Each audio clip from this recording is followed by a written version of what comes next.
Le monde entier a aujourd'hui les yeux tournés vers le Qatar. Et pourtant, ce micro-État est à peine plus grand que la Corse. Une société musulmane, pieuse et conservatrice. Mais grâce au gaz, le Qatar peut aujourd'hui acheter à peu près tout ce qu'il veut et investir où il le souhaite.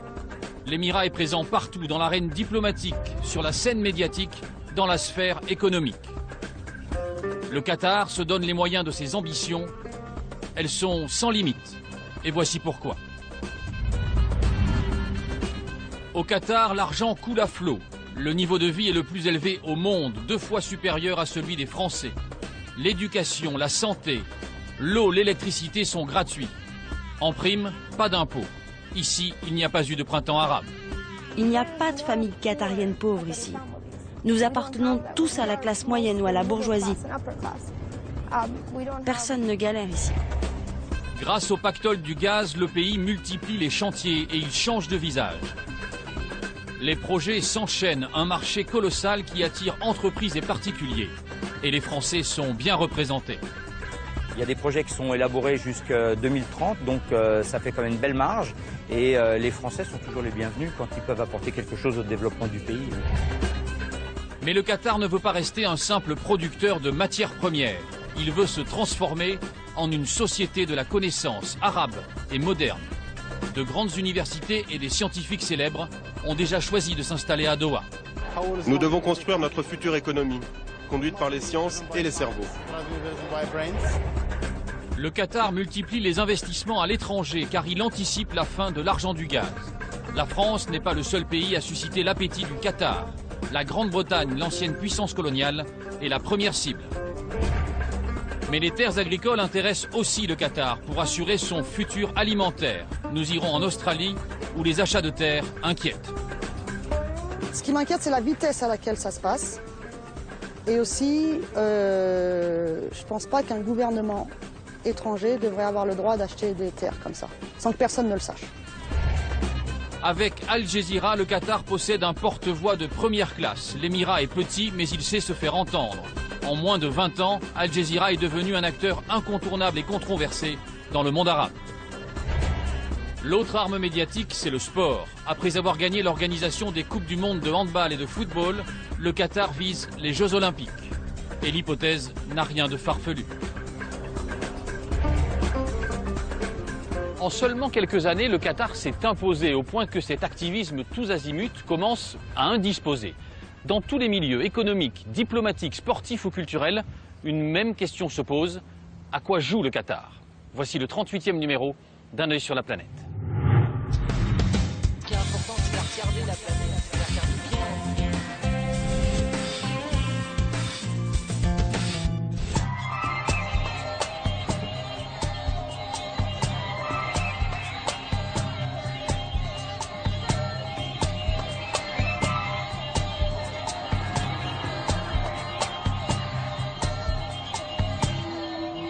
À la nuit tombée dans le centre de Doha, le souk s'anime. On vient observer les derniers arrivages de faucons.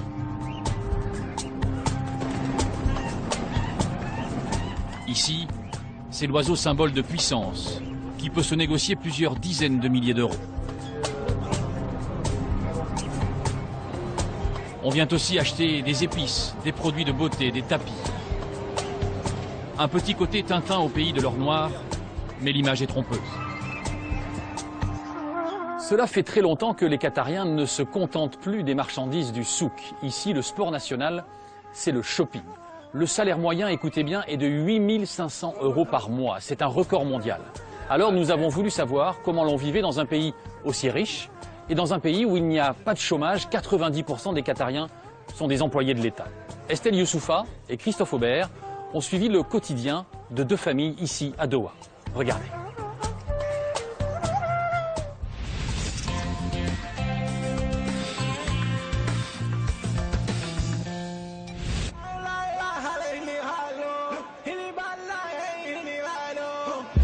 Les femmes de la famille Al-Sali sont en pleine opération shopping. La plus jeune, Sarah, doit trouver une robe. Elle doit s'habiller pour la fête réservée aux femmes, organisée par son lycée pour le baccalauréat. Je veux quelque chose d'un peu léger. Oui, il lui faut une robe longue parce qu'il y a un code vestimentaire pour cette soirée. Pas de robe courte. Ça peut être décolleté ou sans manche, mais elle doit être longue. C'est toute la difficulté. Coupes échancrées, couleurs vives. On est très loin de l'abaya, le long manteau noir que les qatariennes portent quotidiennement. Mais pour ces femmes, ce n'est pas incompatible. C'est comme un manteau. En dessous, tu peux mettre des jeans, ce que tu veux, n'importe quoi. Même des leggings ou une robe. Des habits normaux, mais tu dois mettre une abaya dessus.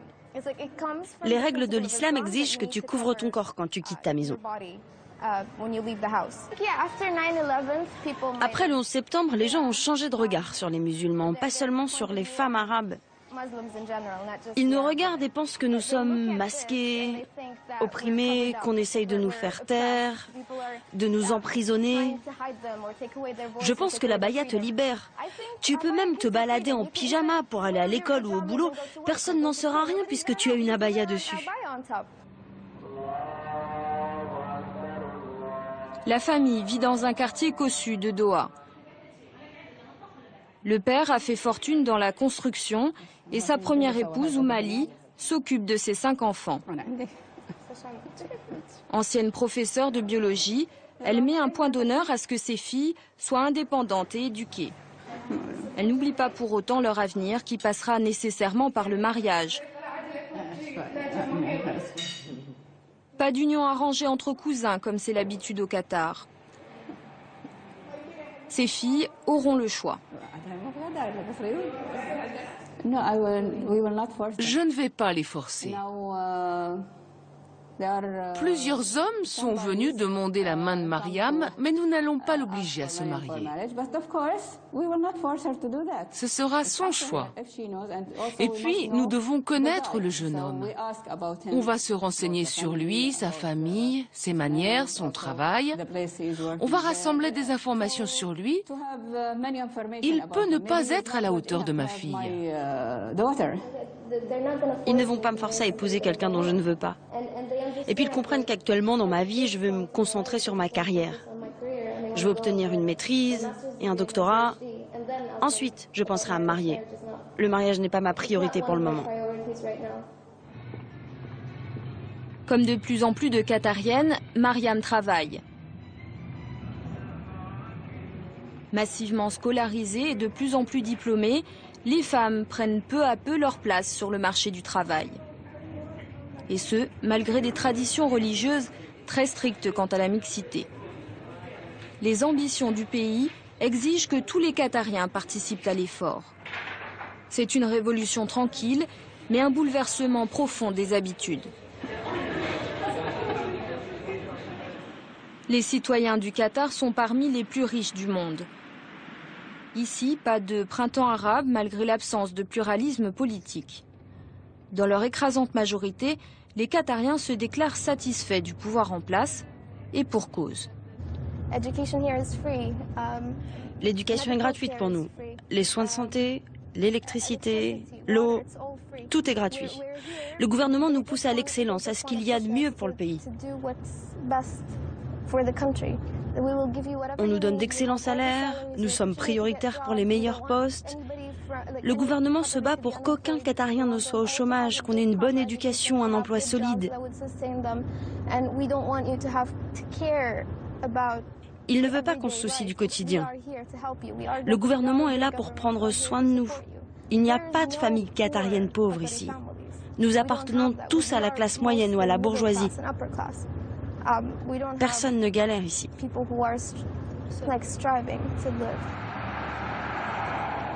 En 2011, la croissance économique a dépassé 20%. L'horizon s'annonce plein de promesses. Mais la rapidité du développement est telle que beaucoup de Qatariens s'interrogent sur la préservation de leur culture. Le pays ne veut pas perdre son âme. Aujourd'hui, Doha essaie de marier tradition et modernité. Regardez dans ce centre commercial. Toutes les femmes portent la baya. On garde nos traditions, mais on essaie de prendre ce qu'il y a de mieux dans la modernité. On prend les nouvelles technologies, on prend l'éducation, ce qui en vaut la peine.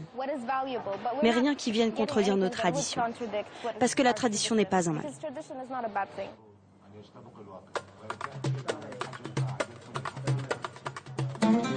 La tradition, la famille Al-Mahri y tient beaucoup.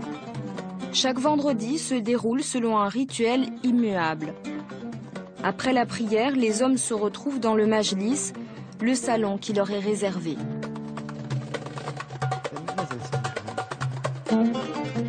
Mohamed est l'un des chefs du clan. Il nous reçoit avec son fils, ses frères et ses neveux. Quelques heures de palabres autour d'un café à la cardamone, puis le déjeuner, entre hommes. Au menu, un plat traditionnel à base de riz, de poisson et de poulet. Ce n'est pas seulement chez nous ce genre de repas.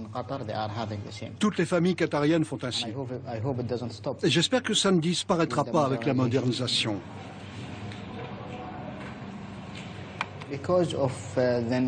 Parce qu'avec le nouveau mode de vie aujourd'hui, toute la famille travaille. Le père, la mère travaillent, les enfants vont à l'école, et il y a moins de temps pour la vie de famille.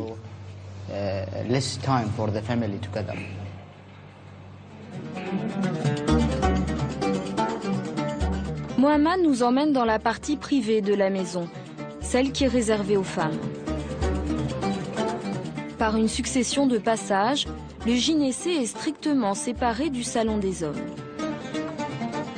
Au bout du dédale, dans une cour, le quartier des femmes interdit aux visiteurs masculins. D'ailleurs, Mohamed ne souhaite pas que l'on filme son épouse.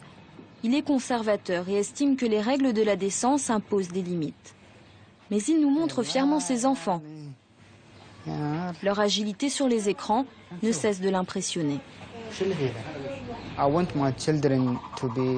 J'aimerais que mes enfants grandissent dans un environnement positif. J'aimerais qu'ils aient la même enfance que moi. Mais à leur âge, quand j'étais gosse, je n'avais pas tous ces produits high-tech. Dans le majlis, leurs oncles ont aussi les yeux rivés sur des écrans. Ils regardent en boucle ce qui est le sport préféré des jeunes Qatariens, les rodéos automobiles. Malgré des campagnes de prévention, les accidents mortels atteignent un taux record.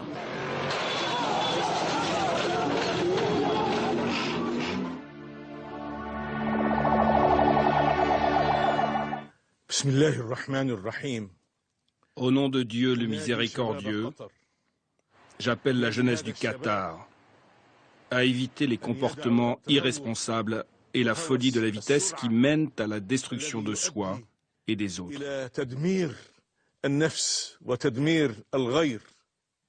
Dieu n'aime pas les arrogants et les orgueilleux. Difficile de savoir si le message de cet imam passe auprès des plus jeunes.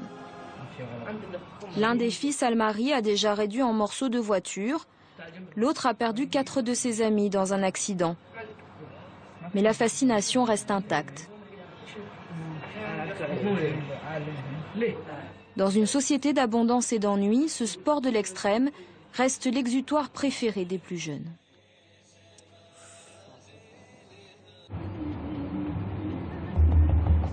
Mohamed a sa propre passion, plus traditionnelle, et il veut la partager avec nous.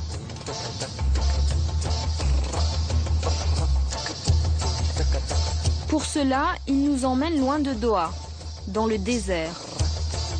C'est là, dans l'immensité de pierre et de sable, qu'il est au plus près de ses racines bédouines. Ici, c'est notre élevage de chameaux. Et nous sommes dans l'ouest du Qatar. Les chameaux, le pilier de la culture bédouine. l'animal qui a permis au peuple du désert de survivre. Salam alaikum. La famille Al-Mari nourrit une véritable passion pour ces bêtes et depuis peu, elle s'est lancée dans l'élevage et les courses. C'est le frère aîné de Mohamed, Saïd, qui est en charge du domaine. Il est agité parce qu'il a peur de la caméra. Mais ne vous en faites pas, je vais faire les présentations.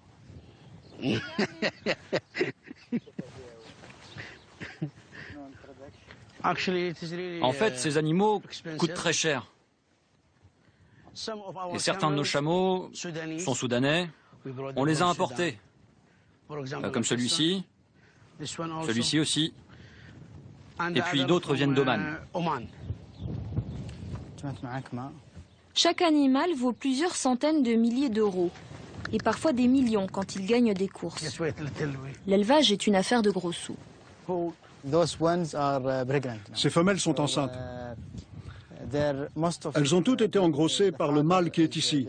Elles vont mettre bas l'an prochain, vers le mois de janvier-février.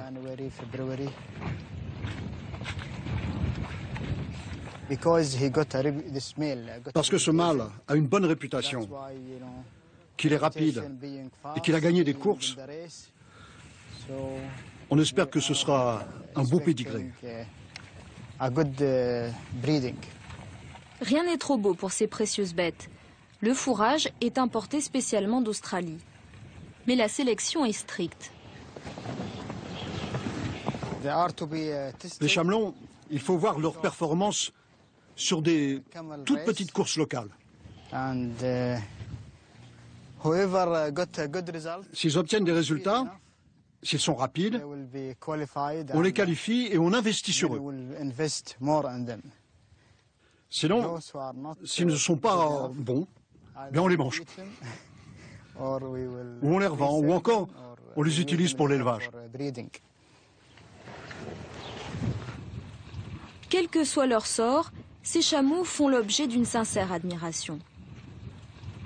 Pour un bédouin, aucun mot d'affection n'est trop fort pour parler de ces bêtes.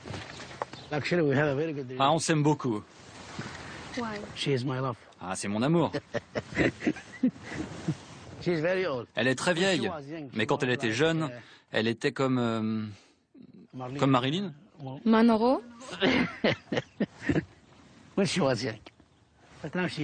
Mais elle est vieille maintenant. Elle ressemble à cette actrice américaine. Elizabeth Taylor? Oui, c'est ça.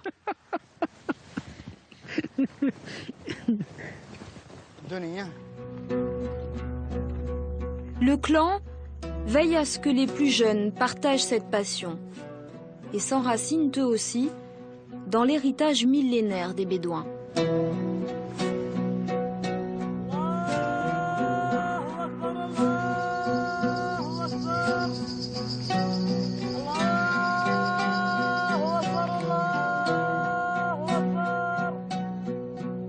Comme pour leurs ancêtres, la prière rythme le temps de ces Bédouins.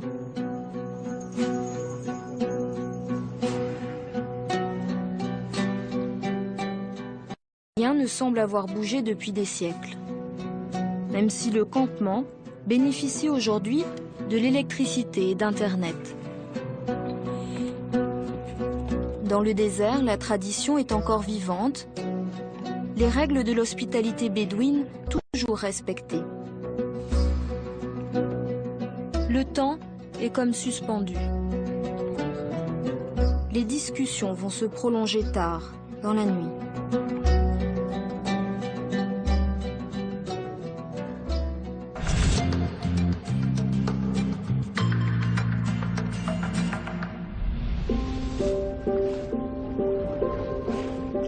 Il y a encore quelques dizaines d'années, Doha n'était qu'un petit village de pêcheurs. Durant des siècles, les seules ressources de la région, c'était la pêche et les perles que les plongeurs locaux allaient récupérer au fond de la mer. Et puis on a trouvé du pétrole et surtout du gaz. Et là, tout a changé, regardez. Le Qatar est un tout petit pays. Il est entouré de deux puissants voisins, l'Arabie Saoudite et l'Iran. La richesse du Qatar provient du pétrole, mais surtout du gaz, avec l'exploitation du North Dome Field, le plus grand gisement de gaz naturel au monde, que le Qatar partage avec l'Iran. Le Qatar est le premier exportateur mondial de gaz liquéfié. L'argent de la rente pétrolière et gazière avoisine les 60 milliards de dollars par an. Pendant 4 ans, le Qatar a connu la plus forte croissance mondiale, plus 15%. Un boom économique sans précédent pour une population de seulement 1,7 million d'habitants. Mais les Qatariens de souche ne sont pas plus de 250 000. Le reste est composé de travailleurs étrangers qui font tourner l'économie du pays. Il est à peine plus de 5 heures du matin dans les rues de Doha. Et ils sont déjà des dizaines à attendre. Ils viennent d'Afghanistan, du Pakistan, du Yémen. Chaque jour, ils espèrent trouver du travail pour la journée sur l'un des chantiers de la capitale. Leurs conditions de travail sont difficiles, régulièrement dénoncées par Human Rights Watch. Mais ils viennent ici chercher le salaire et l'argent qu'ils n'ont pas chez eux. Le marché est absolument colossal. Il se chiffre en dizaines de milliards de dollars. Tous les secteurs de l'économie ont besoin de cette main-d'œuvre étrangère, y compris dans les services et les technologies. Et les Français, vous allez le voir, ne sont pas les derniers à en profiter.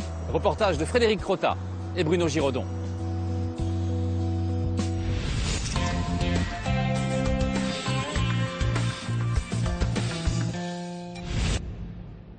« 8h30 du matin et déjà 39 degrés à l'ombre. Nous sommes sur la route 77, comme 77 millions de tonnes de gaz liquide, la production annuelle du Qatar.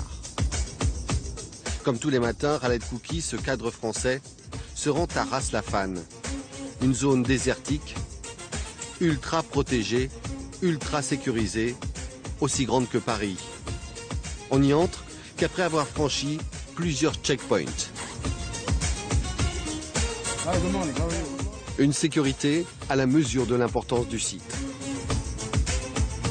Ras Laffan, en fait, c'est un centre névralgique, c'est un peu le coffre-fort du Qatar. Tout le gaz arrive de l'offshore à Ras Laffan.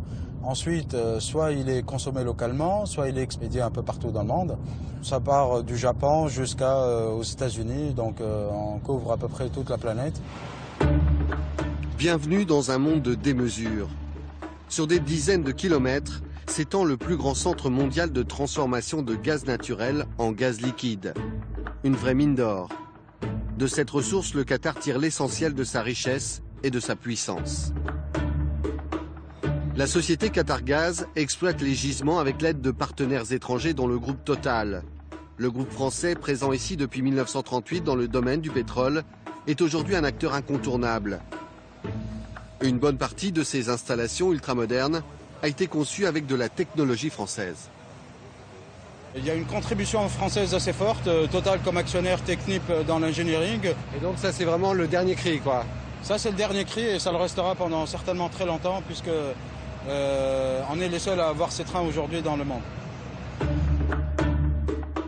En moyenne, 50 000 personnes travaillent ici sous des températures qui grimpent l'été jusqu'à 60 degrés. Le pilotage du site s'effectue depuis ce bunker, réputé indestructible. Alors là, c'est la Main Control Room, ce qu'on appelle communément MCR. C'est là où on contrôle toutes les opérations pour tous les actionnaires de Qatar Gaz. Pour transporter le gaz, il faut le liquéfier en le refroidissant à moins 161 degrés. Une opération extrêmement délicate qui nécessite savoir-faire et électronique de pointe. C'est quoi la température maintenant sur les rundown lines? Sur les rundown lines, on est à moins 160. Moins 160? Très bien. Oui, oui. Tout est contrôlé automatiquement. Lorsqu'il y a le moindre problème, que ce soit température, pression ou autre, il y a des alarmes qui se déclenchent et donc ces messieurs vont demander à des gens de la maintenance ou autres d'aller intervenir sur site, voir s'il y a une fuite, s'il y a le moindre problème et le réparer. Thank you very much. L'exploitation du gaz a fait décoller l'économie du Qatar. Les réserves sont colossales, au minimum 50 années, peut-être même un siècle. Voilà à quoi ressemblait le pays dans les années 80. des installations industrielles pour le moins sommaires, et une capitale, Doha, bourgade endormie qui s'est comme par enchantement réveillée, métamorphosée.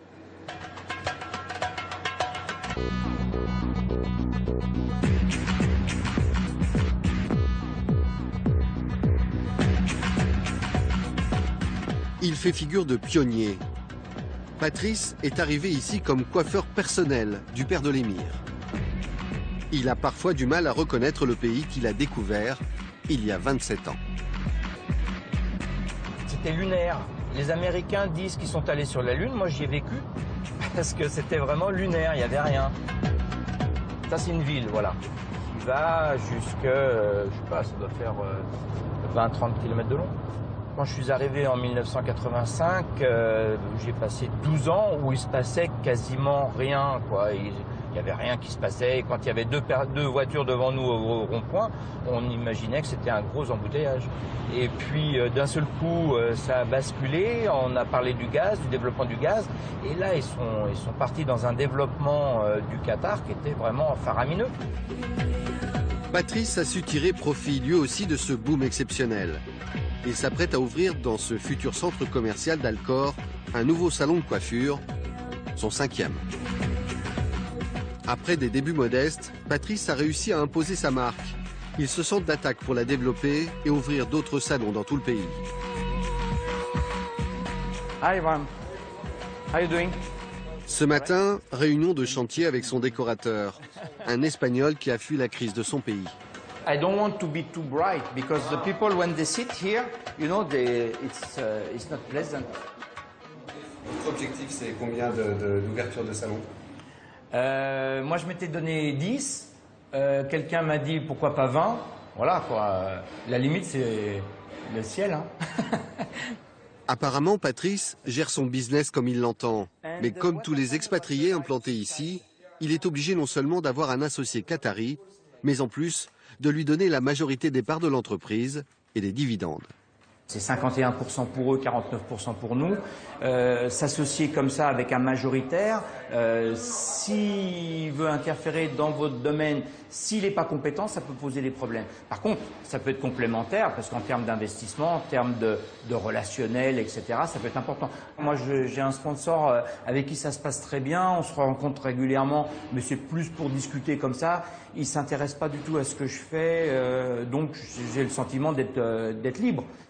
Nous aurions aimé rencontrer cet associé, mais très discret, il n'a pas souhaité nous parler.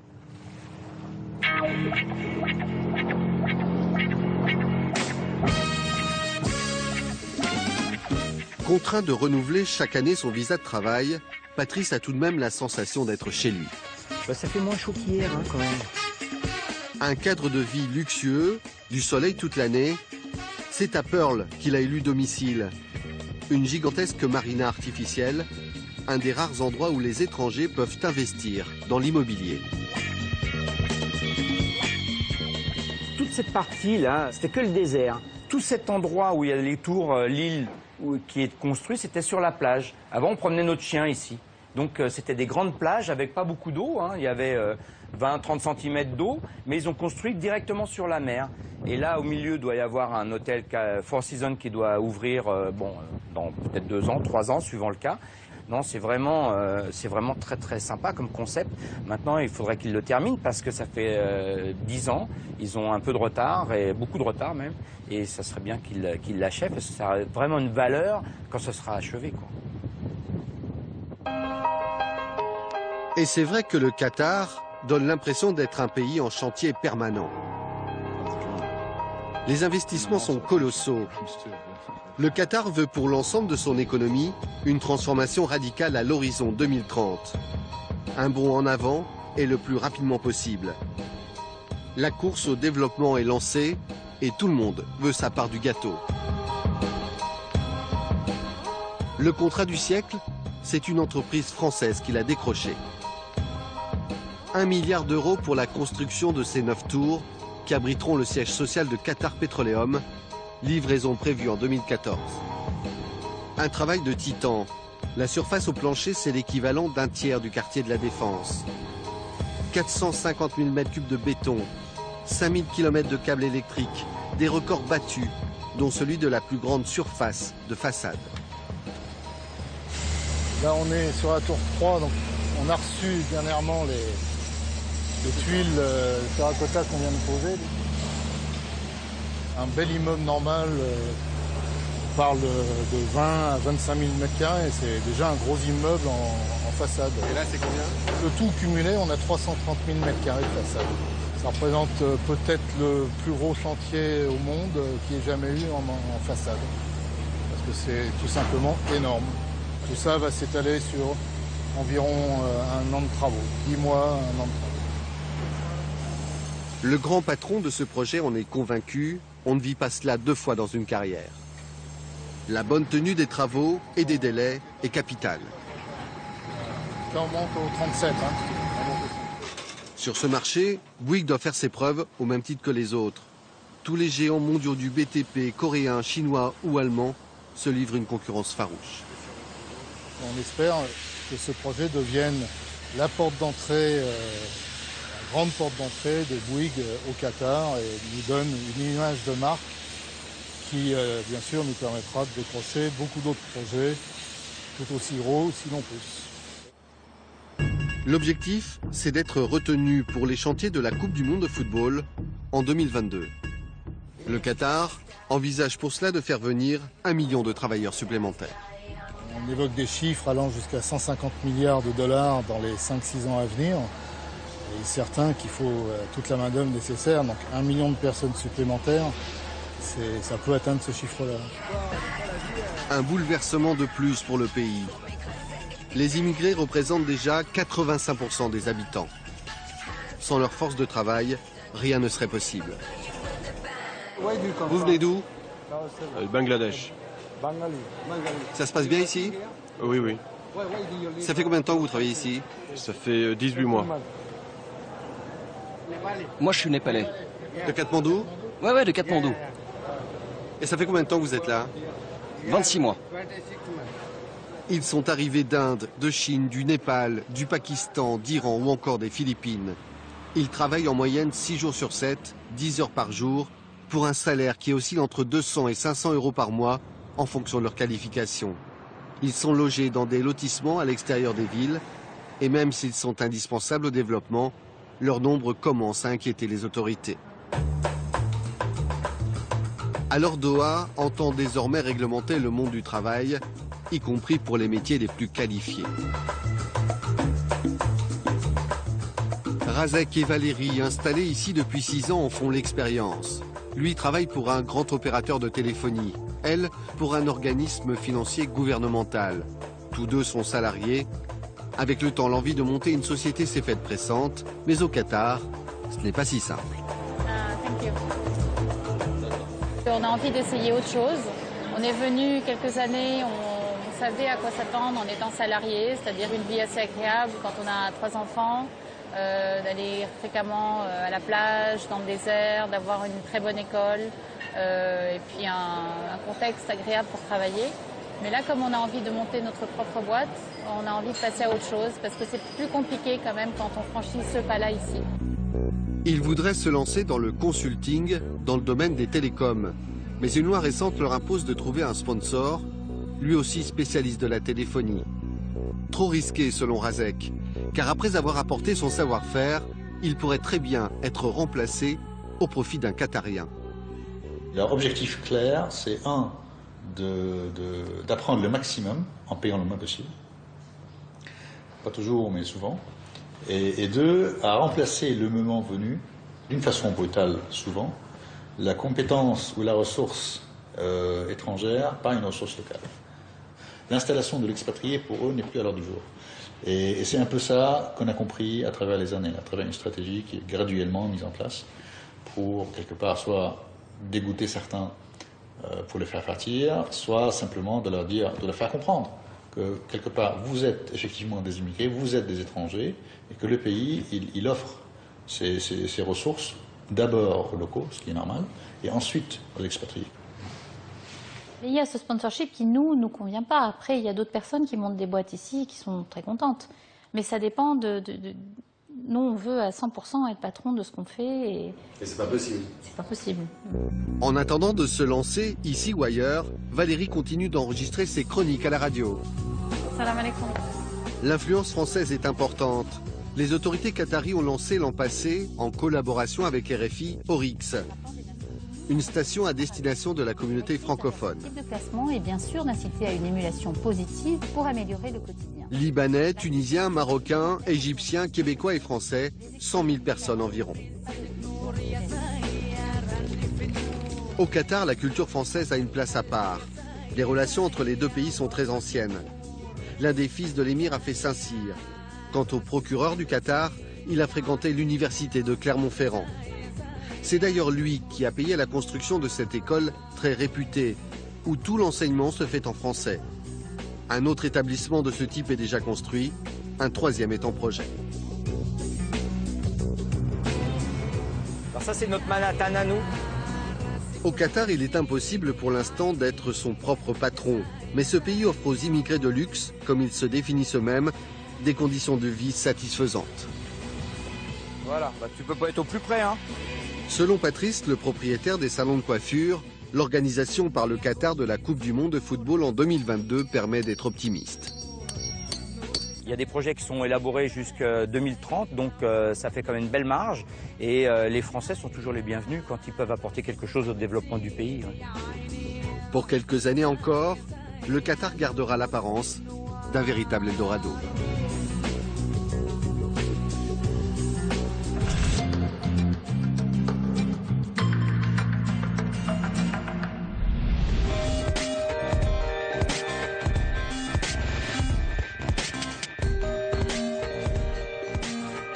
Voici l'endroit où l'on adore venir se faire prendre en photo à Doha. Think, pense, c'est le message des autorités à la jeunesse du Qatar pour préparer l'avenir lorsqu'il n'y aura plus ni pétrole ni gaz. Le pari, c'est de construire une société du savoir et on s'en donne les moyens.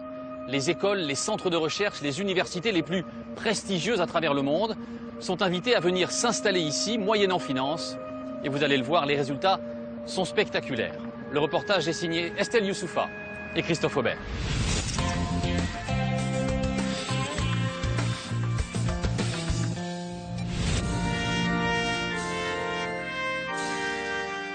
Pompe et circonstances, la musique traditionnelle des diplômés américains. Les toges, le décorum, tout y est. Pourtant, nous n'assistons pas à une cérémonie de remise de diplôme aux États-Unis, mais bien au Qatar. C'est la prestigieuse université de Cornell qui salue la première classe de médecins qu'elle forme à Doha.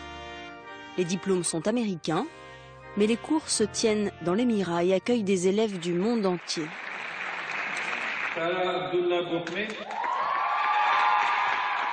Sarah est la seule diplômée qatarienne de cette promotion. Une jeune femme de 22 ans, future gynécologue, qui fait la fierté de sa famille.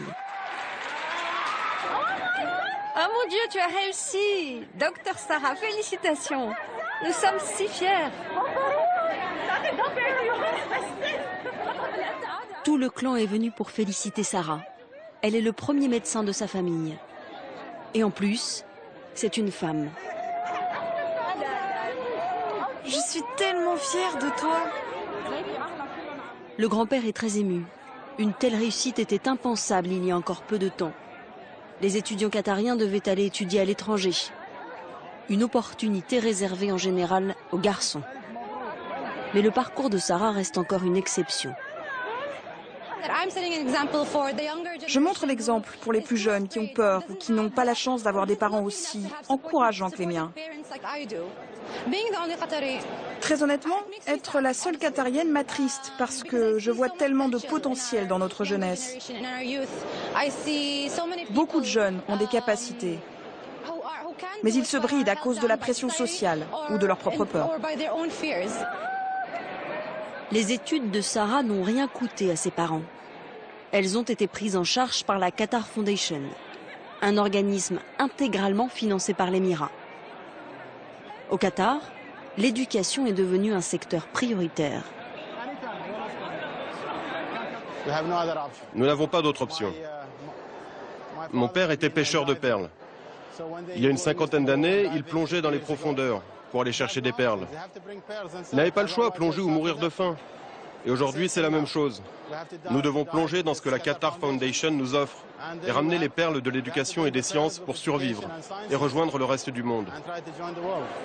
C'est notre unique option pour nous préparer à l'après-pétrole, quand nous n'aurons plus de gaz. Nous devons construire notre future économie, conduite par les sciences et les cerveaux.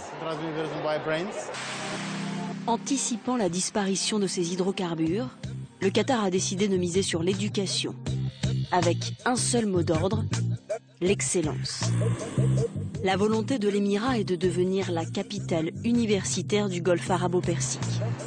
Une mission dévolue à la Qatar Foundation, fondée il y a 17 ans, à l'arrivée aux commandes de l'émir du Qatar. Chaque année, la remise des diplômes est présidée par l'une de ses épouses, Chera Moza, qui dirige la fondation. Le budget est tenu secret, mais il est colossal, suffisant pour répondre aux ambitions royales. Grâce à la mise en place d'un système éducatif d'excellence, nous posons les bases des valeurs éducatives, scientifiques et culturelles d'un nouvel avenir. Ce nouvel avenir nous permettra de devenir un exemple mondial. Nous construirons une société de savoir où se complètent les facteurs d'une renaissance sociale, économique et civilisée. Tel est le vœu du Qatar. En quelques années, un nouveau quartier est sorti de terre à Doha, Education City. Un campus géant de 14 hectares. Moyennant finance, le Qatar y a fait venir des antennes de quelques-unes des meilleures universités du monde. Georgetown, HEC, University College of London, Northwestern, Cornell. C'est là que se concentrent les futurs cerveaux du pays. Près de 5000 étudiants, dont une majorité d'étrangers. Le Qatar espère pouvoir les séduire et les retenir grâce à son parc éducatif flambant neuf, doté des meilleures installations. On y trouve déjà des laboratoires de recherche de pointe. Et la grande majorité des scientifiques travaillant sur le site est pour leur composé d'expatriés. C'est le cas du docteur Machaka, recruté aux États-Unis pour mettre en place l'unité de recherche de Cornell, qui compte déjà 27 laboratoires. Un projet pharaonique, mais surtout une aventure humaine passionnante, selon ce scientifique français. Raphaël Courjaret est chercheur en physiologie. À Doha depuis 2 ans, il n'en revient pas des progrès accomplis. J'étais en Allemagne. En termes de moyens techniques, c'est pareil. Ici, il y a un challenge de construction, pas uniquement ici à Cornell en termes de recherche, mais globalement dans le pays. On est ici en train de voir des gens qui sont en train de construire un pays et qui vont mettre 20 ans à faire ce que les civilisations occidentales ont mis 2 siècles à faire. Et de voir aussi qu'on peut créer une structure de recherche comme ça à toute vitesse, c'est 3 ans.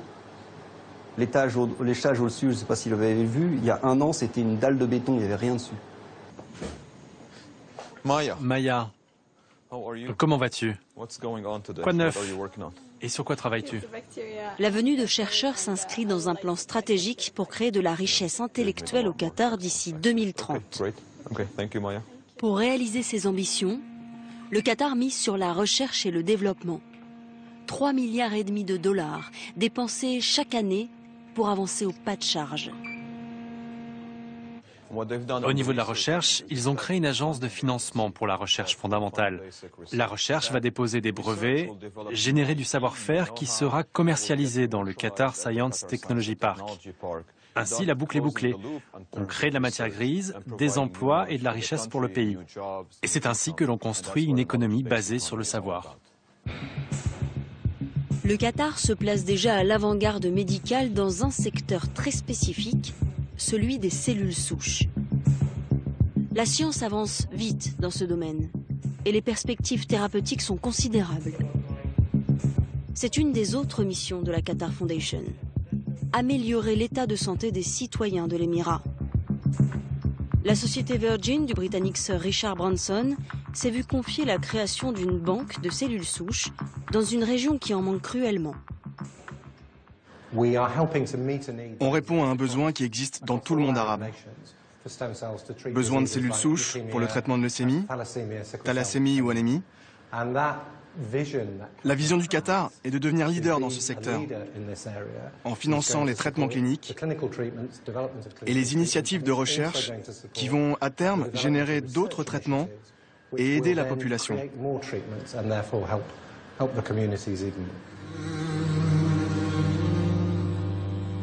Mais la Qatar Foundation a encore d'autres missions nobles, comme celle d'améliorer le cadre de vie de la population, dans une logique de développement durable. Elle veut changer l'architecture du pays. Doha était il y a une cinquantaine d'années seulement un petit port de pêche assoupi et poussiéreux. Avec le temps, le centre-ville et son souk se sont peu à peu vidés de leurs habitants traditionnels, partis se loger dans de grandes villas. Lassés de voir la capitale se dessiner comme une banale métropole aux gratte-ciels anonymes, la Fondation a décidé de s'attaquer à la reconstruction du centre historique de Doha. À coups de pelleteuses et de grues, un chantier de 31 hectares doit changer le visage de la ville en 4 ans. La phase 1 est quasiment terminée. Ici, nous aurons la phase 2. Nous en sommes aux gros travaux. Ici, vous voyez la phase 3. Il commence à peine les gros travaux. Et puis la phase 4, où viendra se connecter le métro. Elle n'a pas encore été entamée. Les plus grands cabinets d'architectes ont postulé pour ce projet, chiffré à plus de 5,5 milliards de dollars. Il fallait penser le Doha du futur, celui de l'après-pétrole, avec des zones piétonnières, des transports en commun et des bâtiments basse consommation. Un défi dans ce pays au climat aride et chaud. Dans notre projet, les bâtiments sont construits de manière à ce qu'ils créent des ombres toute la journée. Ça, c'est l'effet des ombres. Et puis, il y a le refroidissement par le vent. Vous savez, au Qatar, nous avons un vent du nord qui s'appelle Al-Shamal. Vous voyez les flux passer par les sakik, ces petites rues étroites. Et cela ventile, refroidit les bâtiments. Se baser sur un savoir ancestral pour concevoir l'architecture du futur, c'est le pari de la Qatar Foundation. D'ici quelques années, Doha entend devenir une capitale unique. Belle, islamiquement correcte, écologiquement viable. Un nouveau modèle de développement pour la région et, pourquoi pas, pour le reste du monde. La Qatar Foundation veut établir un nouveau langage architectural pour les pays qui tentent de marier modernité et tradition.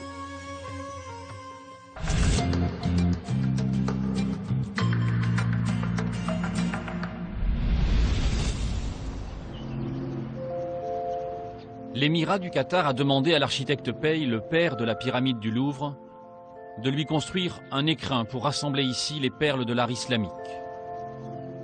Car en quelques années, Doha a aussi investi le marché de l'art. 4000 pièces au total, dont seulement quelques centaines sont exposées.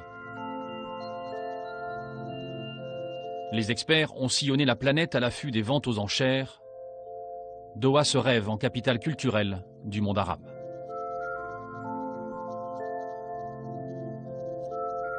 Mais la frénésie d'achat du Qatar ne se limite pas aux joyaux de l'art islamique. En France, il rentre au capital des entreprises, rachète les plus beaux hôtels. Et le Qatar ne limite pas ses participations à notre territoire. Sa stratégie est mondiale, comme on peut le voir sur cette carte. Le patrimoine international de l'Émirat est estimé cette année à 210 milliards de dollars.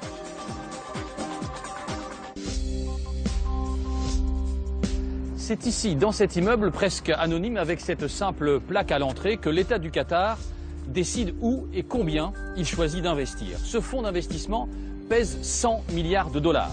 Et l'un des pays privilégiés pour l'investissement, eh bien, c'est l'ancienne puissance coloniale, la Grande-Bretagne. Le reportage est signé Jacques Cardoz et Stéphane Guillemot.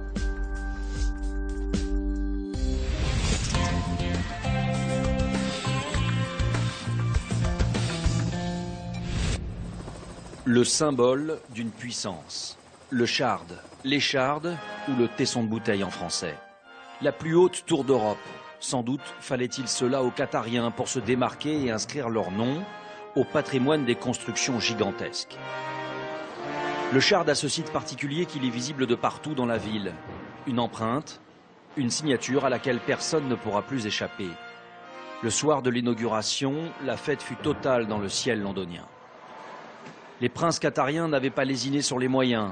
Et comme un symbole, le cher Tamim bin Hamad Al Thani fut accueilli par un autre prince, Andrew, l'un des fils de la reine Elisabeth. Le royaume britannique a le plus grand respect pour les fonds du royaume du Golfe et le maire de Londres célèbre une nouvelle étape dans l'attractivité de sa ville. C'est une journée remarquable pour Londres. Nous avons ici le bâtiment le plus haut d'Europe occidentale. C'est un symbole de confiance dans notre capitale et un faire-part, une invitation au monde pour venir le voir. Nous sommes ravis de la jalousie que va susciter ce projet à Paris. Les projets, c'est en partie ici qu'ils se décident, à la mairie de la Cité de Londres. Son rôle, faciliter les investissements dans la capitale britannique. Cet homme, on l'appelle le maire de la City, le quartier des affaires, tout un symbole. Ici, les princes qatariens sont les bienvenus et l'on prend grand soin de ces nouveaux investisseurs. Voilà, ça c'est un cadeau offert par la Banque centrale du Qatar.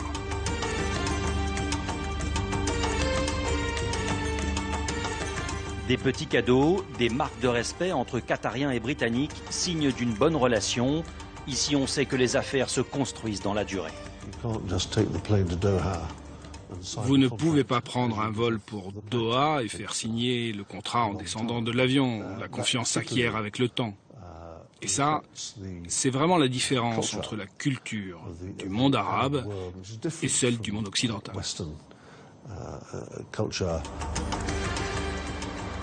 Dans cette relation de confiance essentielle dans le milieu des affaires, les Britanniques ont une longueur d'avance sur leurs concurrents européens. L'ancienne puissance coloniale conserve des liens forts avec les familles du Moyen-Orient. Récemment, des investisseurs qatariens ont fait construire ces bâtiments luxueux juste devant Hyde Park. Là aussi, un projet un peu démesuré qui n'a pu se faire sans des appuis au plus haut niveau de l'État. Il existe aussi des rapports personnels entre les Qatariens et des membres de la famille royale britannique. Par exemple, le prince de Galles n'a pas hésité à influencer les Qatariens et leurs projets de construction, en veillant au patrimoine important de la capitale. Alors on voit parfois des pourparlers en public entre les deux familles, mais c'est vrai aussi que ces discussions ont lieu souvent en privé. La famille royale n'a en effet pas hésité à faciliter les relations entre les deux pays. L'un des symboles les plus forts, c'est l'achat de ce terminal gazier au Pays de Galles. Le jour de l'inauguration, la reine en personne s'était déplacée. Napoléon a dit que nous étions une nation de commerçants. Il aurait été plus précis s'il avait dit que nous étions les meilleurs. Une nation avec les commerçants les plus doués. Très habile, au point d'avoir vendu une liste impressionnante de propriétés aux Qatariens. La Bourse de Londres, le prestigieux magasin Harrods, qui fut un temps la propriété d'un autre investisseur bien connu, Dodi Al-Fayed, l'ambassade des États-Unis et, plus étonnant, le marché de Camden, l'un des sites touristiques les plus courus. On se demande bien quels intérêts peuvent avoir les Qatariens à investir dans des sites si différents.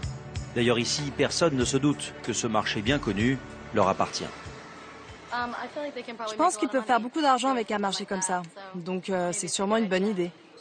Le Qatar est tellement loin que je ne vois pas comment ils peuvent gérer le marché. Ils l'ont peut-être acheté juste pour l'avoir, au lieu de l'acheter pour faire quelque chose de bien. Camden est un lieu très fréquenté et une partie de Londres qui est très connue. Je suis vraiment choquée. Mais n'allez pas croire que les Qatariens sont devenus des bâtisseurs uniquement par amour de la capitale ou parce que leurs enfants y grandissent. Tout cela répond à une vraie stratégie liée au marché. Ces 3 dernières années, le marché immobilier londonien a eu plus d'activité qu'aucun autre marché. Plus que New York, Paris, Tokyo. Cette année, on attend 10 milliards de livres d'échanges. Et c'est très facile d'investir à Londres. Les droits de mutation sont faibles, les taxes sont basses pour les investisseurs étrangers. Le marché ici est transparent et structuré. Si vous achetez un immeuble en pleine propriété, vous savez que ceci vous appartient en entier. Les baux sont en général plus longs ici qu'ailleurs. Et les révisions de loyer ne peuvent qu'être des révisions à la hausse. Si vous achetez un immeuble et que le loyer est à 1 million de livres par an, vous savez que pendant toute la durée du bail, vous allez recevoir au moins 1 million de livres par an, et peut-être plus. Alors un jour peut-être Londres et d'autres placements en Europe viendront au secours des princes qatariens lorsque la ressource naturelle viendra à se tarir. Ces revenus-là devront remplacer la rente pétrolière et gazière. Le pays peut compter sur la clémence des Britanniques, car l'image du Qatar est ici plutôt positive. Le Qatar a le même dilemme que tous les États riches en ressources naturelles. Qu'est-ce qu'il se passe quand il n'y a plus d'énergie? Le Qatar est tout petit, entouré par de très grands voisins, l'Iran, l'Irak, l'Arabie saoudite. À un moment ou un autre, tous ces pays ont été intimidants. Donc c'est essentiel pour l'intégrité territoriale du Qatar que des pouvoirs étrangers importants aient un intérêt stratégique dans l'avenir du pays. Les investissements qatariens ne font que commencer. L'immensité de la ville facilite ses achats. Des projets fous ou simplement opportunistes comme le village des athlètes des Jeux Olympiques. Personne ne savait quoi en faire. Là aussi, le Qatar a su en devenir propriétaire pour en faire des logements à loyer modéré.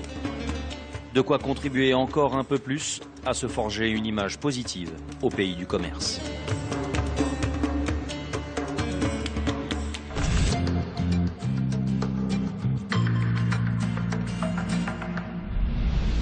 S'il faut préparer le jour où il n'y aura plus ni gaz ni pétrole, il faut aussi au quotidien nourrir une population toujours plus importante.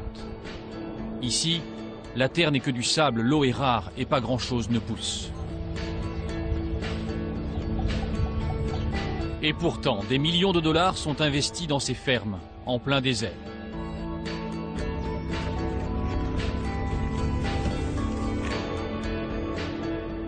Ici, par 40 degrés à l'ombre, c'est à peine croyable, on cultive des fleurs et des légumes par milliers. Si je prends ce pot de fleurs, par exemple, vous vous rendrez compte qu'il faut presque 10 pays pour arriver au résultat final. De la terre d'Estonie, des graines du Costa Rica, des pots de Corée du Sud. Il suffit de faire venir d'ailleurs ce que l'on n'a pas chez soi. Les Qatariens rêvent du jour où l'on produira ici suffisamment pour ne plus importer comme aujourd'hui 90% de leur nourriture.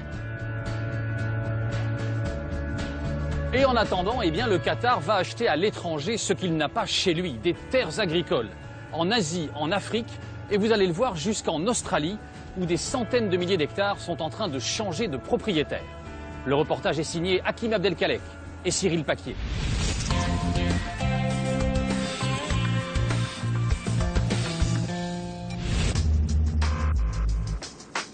À 4 heures de route de Sydney, des terres agricoles sur des milliers et des milliers d'hectares.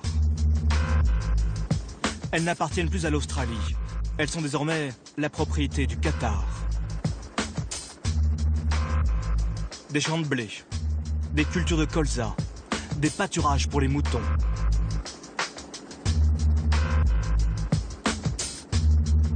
Le Qatar a déversé ici des millions d'euros pour s'offrir les meilleures fermes.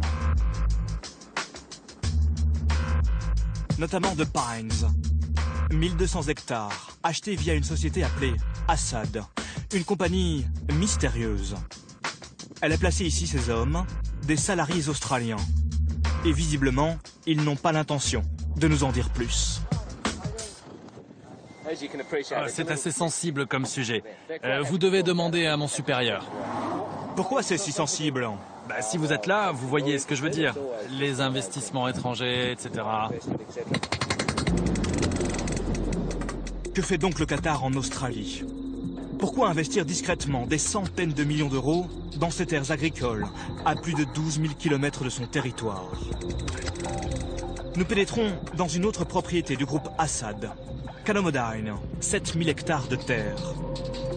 En caméra cachée, nous interrogeons un autre employé de la compagnie qatarienne pour en savoir plus. Donc que faites-vous ici? Quel genre de choses? Cette ferme ici, c'est principalement pour de l'élevage et un peu de culture de blé. Donc c'est pour le Qatar? Oui, oui, au bout du compte. Et vous l'envoyez au Qatar? C'est pour que le Qatar soit autosuffisant. D'ailleurs, l'un des patrons est venu ici il y a 15 jours. Il était du Qatar? Du Qatar, oui. Un Qatarien? Et pourquoi est-il venu ici? Oh, juste pour jeter un œil. Nous n'en saurons pas plus. Les Qatariens sont en réalité à la recherche d'autres fermes dans la région. Des achats précis, rapides, discrets. Nous sommes chez Dominique Mathieu, une Française. Elle est désormais entourée de terres, devenue propriété du groupe Assad. Donc vous, maintenant, vous vous retrouvez voisin d'Assad Food. Oui, voilà. Assad a acheté la ferme voisine, Canabonaine, Eleonora, Gindara. Ça, maintenant, ça s'appelle les Pines. Ça, The Traves, ils sont en train de l'acheter. C'est apparemment vendu. Ils ont acheté, je pense, moi, je pense une dizaine de propriétés depuis 18 mois. Donc des milliers d'hectares. Des milliers d'hectares, oui. Ça, c'est difficile parce qu'il y a beaucoup de secrets, donc on ne sait pas vraiment ce qui est à Assad, ce qui n'est pas encore à Assad, ou ce qui va être à Assad. Mais en tout cas, jusqu'à maintenant, oui, il y a des milliers d'hectares. Oui, oui. Et c'est quelque chose qui vous inquiète, cette progression de cette compagnie étrangère? Ce qui m'inquiète, c'est la vitesse à laquelle ça se passe. Et aussi, je ne pense pas qu'un gouvernement étranger devrait avoir le droit d'acheter des terres comme ça, sans que personne ne le sache. C'est surtout le secret aussi qu'il y a autour de ces achats. Dominique Mathieu a quitté Paris il y a 30 ans. Depuis, avec son mari, elle élève 10 000 moutons mérinos pour leur laine et leur viande. Elle partage désormais 10 km de barrière avec le mystérieux groupe Assad. Là, de l'autre côté de la barrière, c'est Assad Food. C'est le gouvernement de Qatar. C'est la frontière. Voilà, c'est la frontière. Elle est donc bien placée pour connaître les activités de ses nouveaux voisins. Le Qatar n'a pas investi ici, par hasard.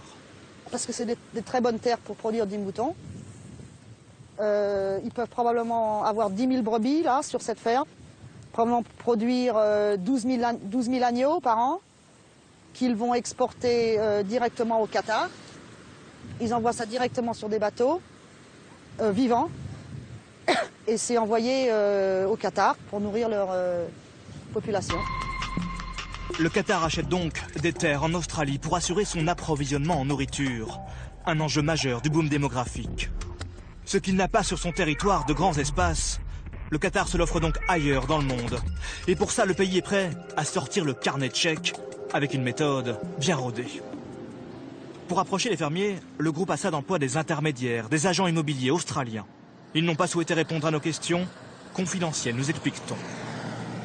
Ils sillonnent tout le secteur, frappent à toutes les portes et tombent parfois sur des hommes comme Mike Towsend. Sa ferme n'était pas à vendre, mais le groupe Assad a su se montrer généreux. En principe, tout doit rester secret, mais il a accepté de nous dévoiler une partie de son contrat. C'était une bonne transaction? Oui, je pense. Écoutez, on va dire ça comme ça. L'agriculture en Australie est basée sur le modèle des fermes familiales. Aujourd'hui, les familles ne peuvent plus se permettre d'acheter des fermes aussi chères. Alors quand des investisseurs étrangers arrivent, eux, ils ont les poches pleines de cash. Donc ils achètent ce qu'il y a de mieux. Donc une bonne affaire pour vous? Oui, oui. Est-ce que par hasard, il l'aurait acheté 20% plus cher que sa valeur? Vu que personne ne verra ça en Australie, en fait, c'était 25% au-dessus du prix du marché. Mike Towsend ne donnera pas plus de chiffres. Mais quelle est la puissance financière du groupe Assad? Jusqu'où vont ses ambitions? Pour le savoir, direction Sydney.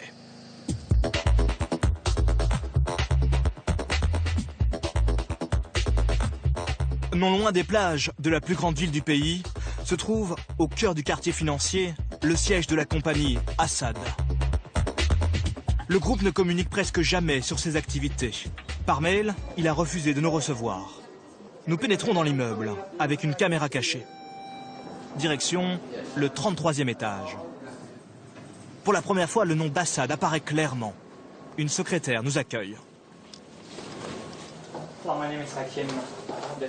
Bonjour, je suis un journaliste français. Je fais un reportage sur les investissements étrangers du Qatar. J'aimerais pouvoir rencontrer quelqu'un d'Assad Australia. Est-ce que vous voulez vous asseoir? Je pense que le patron est en réunion. Oh, ok, je vais attendre. Nous sommes au cœur d'Assad Australia, la filiale du groupe Assad, le bras armé agricole du gouvernement qatarien. Et voici l'un des responsables. Il accepte de nous recevoir 5 minutes. Nous lui demandons une interview officielle sur les ambitions du Qatar en Australie, mais il refuse.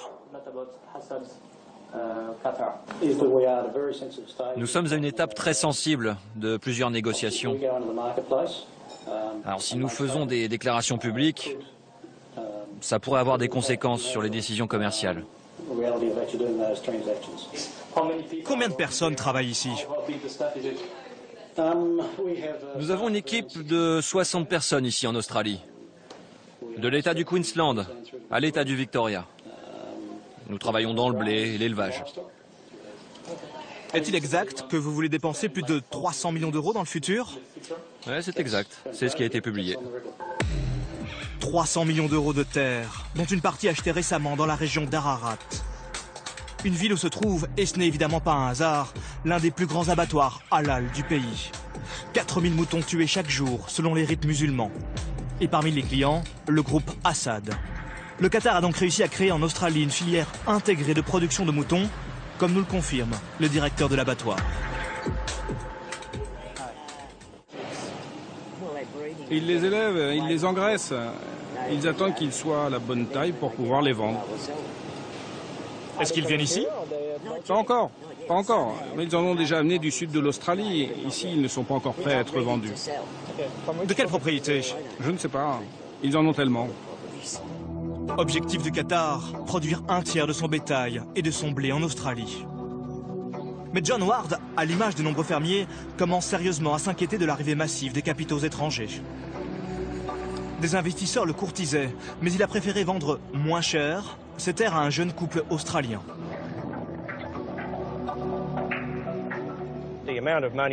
Au prix où on a vendu, ils pourront les rentabiliser. Vous savez, si les prix des terres sont surévalués par les investisseurs étrangers qui font exploser les prix, tout ça ne sera plus qu'un rêve.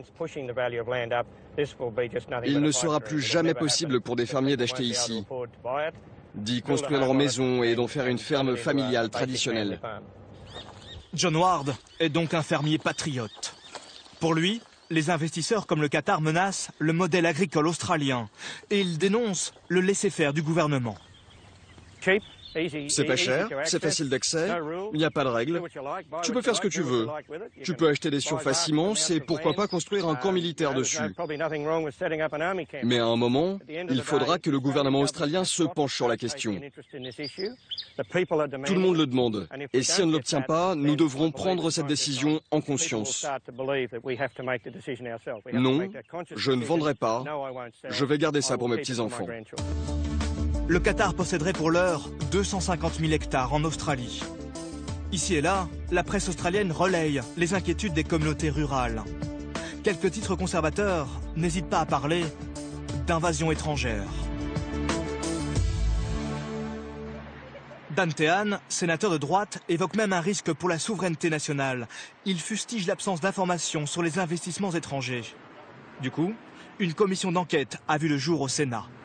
Le problème, c'est que personne ne sait exactement ce qu'il se passe.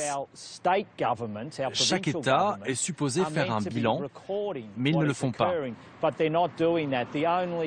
Le seul qui le fait, c'est le Queensland. Ce que j'aimerais voir créer, c'est un registre national des terres. Comme ça, on sait exactement qui achète quoi. Et cette transparence aidera la communauté à savoir si les achats de ces fonds étrangers sont dans l'intérêt national australien. À Wagga Wagga, dans ce motel si typique des petites villes australiennes, le ministre de l'Agriculture est venu écouter les doléances de la puissante Fédération nationale des fermiers. Pour le gouvernement australien de centre-gauche, les investissements étrangers comme ceux du Qatar sont une aubaine. Le gouvernement fédéral accueille volontiers les investissements étrangers. Ça crée des opportunités, du travail, des transferts de technologies. Il y a des possibilités en Australie sans précédent pour ceux qui le souhaitent. Et nous continuerons à travailler avec les pays étrangers. Pour l'heure, le Qatar peut donc encore acheter des pans entiers de l'agriculture australienne.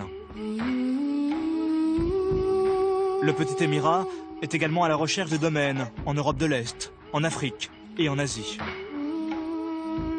Bientôt, le soleil ne se couchera plus sur l'empire agricole du Qatar.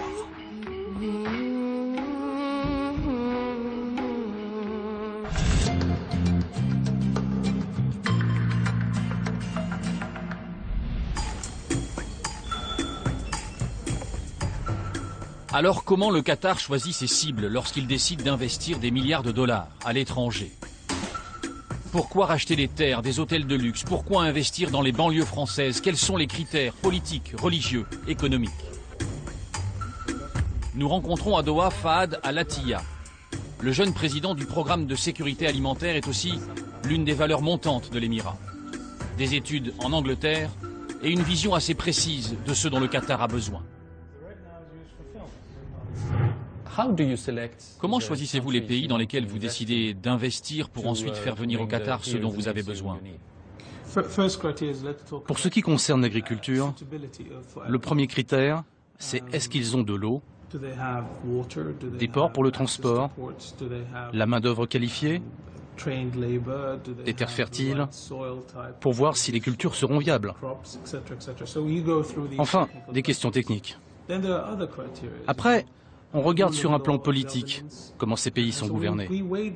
On évalue en fonction de toutes ces questions et puis on décide. Vous parliez de politique, de gouvernance. Est-ce qu'un pays qui n'est pas démocratique ne recevra pas d'investissement, même s'il a des ressources pour l'agriculture, par exemple? En fait, le problème, c'est plus de savoir si le pays en question est stable, plutôt que la nature du régime. C'est important, la stabilité, pour savoir si nos investissements seront protégés. Et donc, nous nous posons un certain nombre de questions. Les gens s'inquiètent parfois en France, notamment de voir d'autres pays racheter des choses chez nous, investir. Pour vous, c'est juste une relation commerciale classique? C'est une relation commerciale. Mais ça montre aussi que nous faisons confiance aux gens qui vivent dans ces pays. C'est une relation d'amitié. Je comprends que cette question puisse être sensible dans votre pays, surtout quand c'est un peu nouveau. Mais je voudrais surtout vous assurer que c'est pour soutenir votre économie. Ces investissements créeront des emplois. Et de plus, ces échanges bilatéraux amélioreront les relations entre nos deux pays. Quel regard vous portez sur ce retournement de l'histoire? Ces pays riches qui s'appauvrissent et ces pays pauvres qui sont en train de s'enrichir?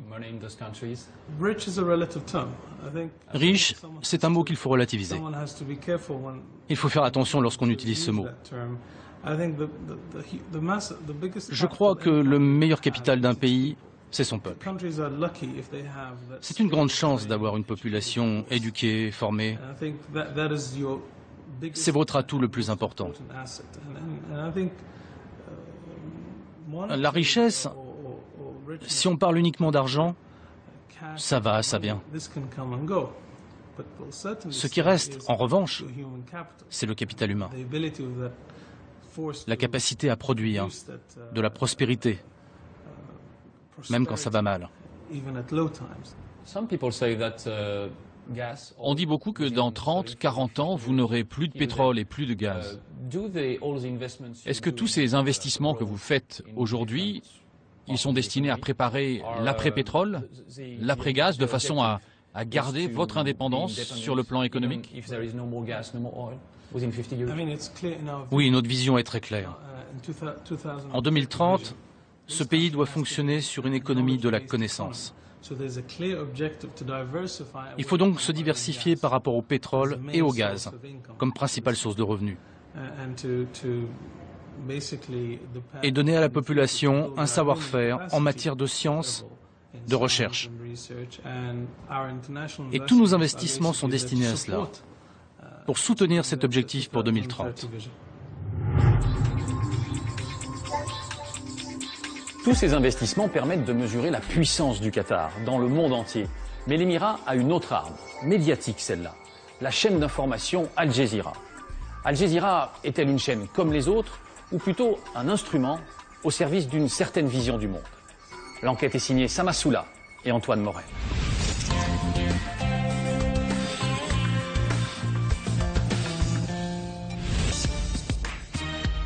Al Jazeera à Doha, le siège de la chaîne internationale. Autrefois surnommée Télé Ben Laden puis CNN arabe, on pourrait désormais l'appeler Télé-Révolution. C'est d'ici que sont parties les premières images du printemps arabe.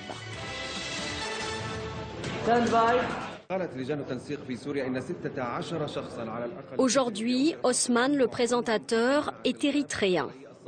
Dans la rédaction, on trouve toutes les nationalités de langue arabe, des musulmans et des chrétiens, des journalistes qui ont la conviction d'être les porte-voix des opprimés.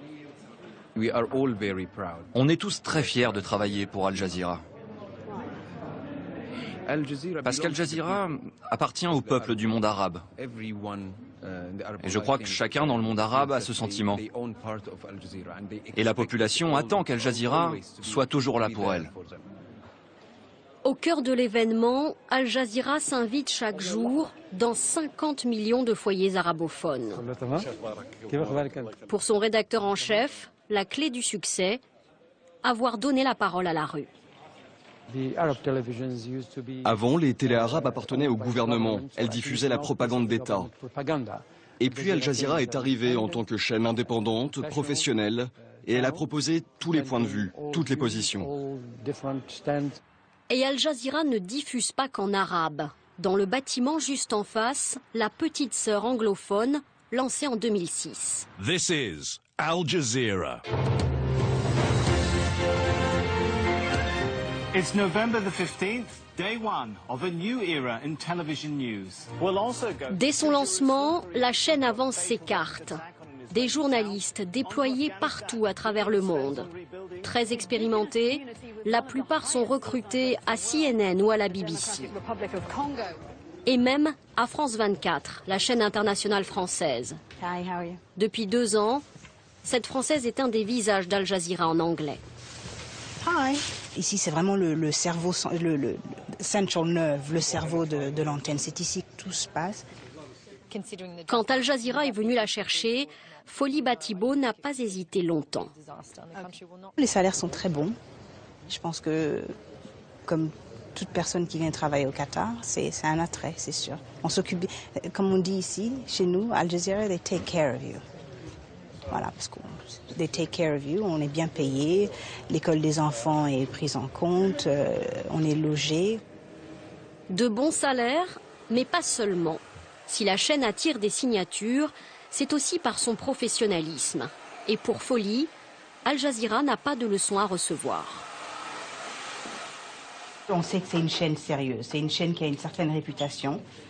Surtout la chaîne en anglais, je veux dire, je pense qu'on est au même niveau que les grandes chaînes internationales comme CNN ou la BBC. On couvre l'info d'une autre manière, justement, parce qu'on a envie de changer un peu aussi. On a toujours vu l'info selon la perspective de Londres ou de Paris ou de Washington. Et là, on a une autre perspective du Sud, un autre regard sur l'info. La rédaction anglophone est totalement indépendante de la rédaction arabophone. Les fausses jumelles s'échangent des images, parfois des informations, mais guère plus. Le rédacteur en chef, un ancien de la chaîne britannique ITN, revendique une identité éditoriale différente. Or, la différence est très simple, ce n'est pas le même public. Al Jazeera en anglais s'adresse aux anglophones à travers le monde. Al Jazeera en arabe vise les arabophones, surtout au Moyen-Orient et en Afrique du Nord. Ça veut dire qu'Al Jazeera en arabe a plus de reportages sur ces régions, alors qu'Al Jazeera en anglais est plus international, pour coller à son public. Édition de la mi-journée. Hello, welcome to the News Hour. I'm Foli Batibo with your world news live from Doha. Ce jour-là, à la une, les manifestations des indignés en Europe. Des journaux basés sur les directs avec les correspondants. 70 bureaux permanents à travers le monde, c'est 2 fois plus que la concurrence. Al Jazeera en a fait sa force de frappe.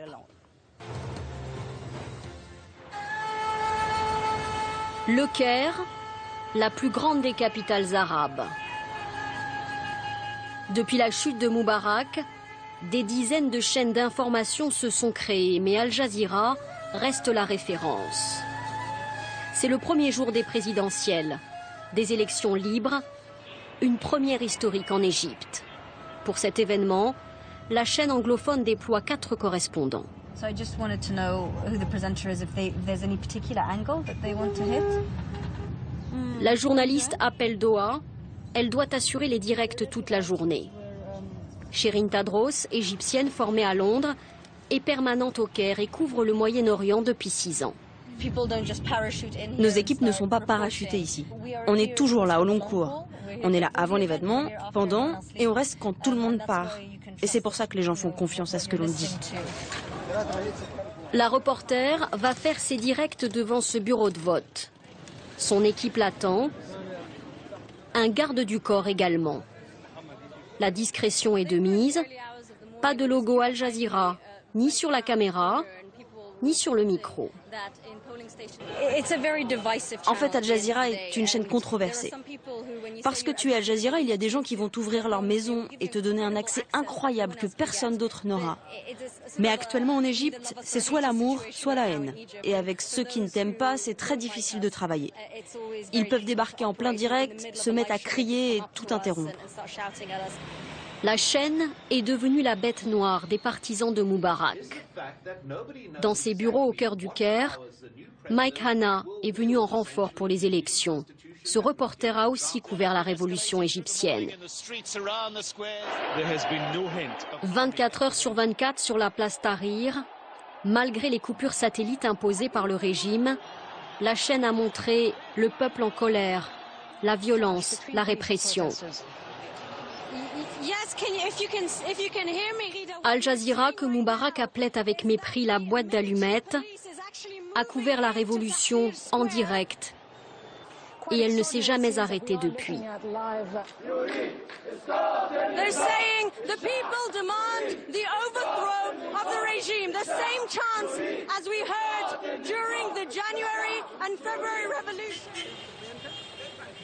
Retour au bureau de vote avec Shirin. Aujourd'hui, Al Jazeera ne plaît pas à tout le monde, mais bon nombre d'Égyptiens lui sont reconnaissants. Pour eux, elle a joué un rôle clé dans la chute de Moubarak. C'est grâce à Al Jazeera que la révolution a réussi, parce que nous, on ne savait rien de ce qui se passait place Tahrir. C'est Al Jazeera qui nous a informés. On ne connaissait pas l'ampleur du mouvement, et c'est grâce à elle que les gens ont continué à venir place Tahrir. On ne savait rien. Les gens mouraient place Tahrir et les chaînes nationales diffusaient des images du Nil. Moi, personnellement, je suis fan. Ce que tu ne sais pas, Al Jazeera te le dit. Ce qui est caché, Al Jazeera te le montre. Al Jazeera a donc joué un rôle en Égypte, mais aussi en Tunisie ou en Libye. Ses détracteurs l'accusent même d'avoir mis de l'huile sur le feu et d'avoir mobilisé les foules.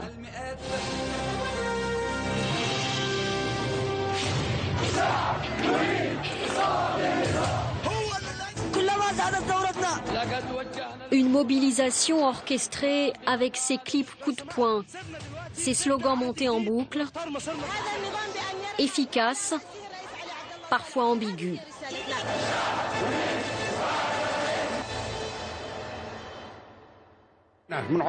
Acteur majeur, Al Jazeera aurait-elle précipité, voire dicté, la chute des régimes autoritaires? On n'a pas pris parti, mais l'événement était énorme. C'était impossible de faire l'impasse sur ce qui se passait. Et si vous couvrez cela de manière intensive, les gens pensent que vous soutenez la révolution. Siège de la chaîne à Doha, rédaction anglophone. La journaliste Oda Abdelhamid est au montage. Elle rentre tout juste de Libye avec un scoop. Un contact à moi en Libye, un jour m'a dit « j'ai quelque chose pour toi ». 1200 conversations téléphoniques entre Kadhafi et son cercle rapproché. Un document récupéré grâce aux connexions d'Al Jazeera sur le terrain. Certains parlent même de connivence avec les islamistes au pouvoir. On nous raconte la chaîne des islamistes, moi je leur dis, vous voyez, je suis islamiste, c'est clair.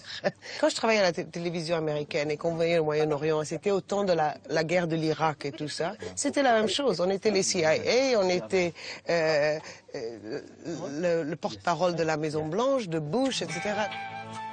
Pourtant, quand on regarde l'antenne arabe, des questions se posent sur la ligne éditoriale d'Al Jazeera. Chaque semaine, dans son émission La Charia et la vie, le très influent et controversé Cheikh Al-Qardawi, interdit de séjour en France depuis peu, délivre des messages radicaux sans aucune censure.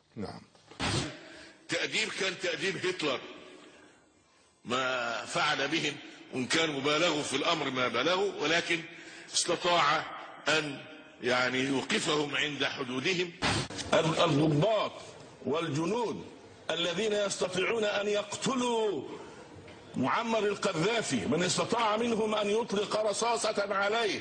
ارحم يا مبارك، ارحم هذا الشعب، يكفيك 30 سنة. Instrument d'influence, Al Jazeera a fait connaître le Qatar dans le monde entier. La chaîne est d'ailleurs directement financée par l'émir avec un budget top secret, ce qui explique certaines de ses limites, surtout lorsque l'information se rapproche du Qatar.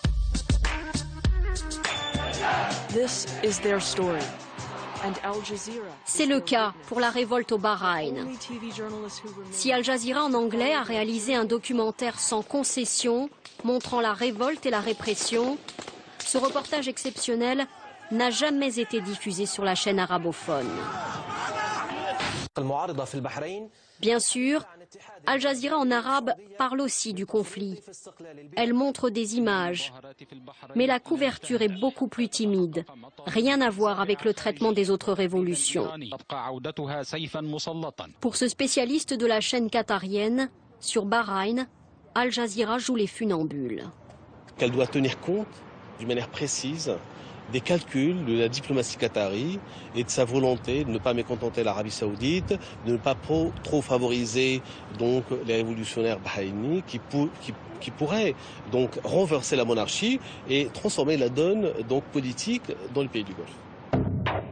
Tenir les révolutions loin du Golfe, le casse-tête de l'émir qui a encore de grandes ambitions pour sa télévision.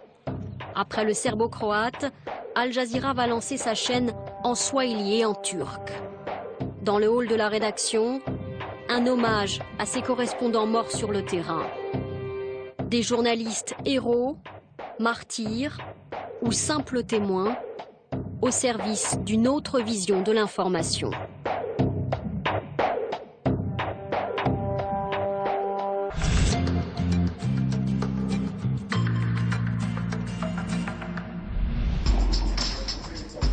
Alors y a-t-il des ambiguïtés?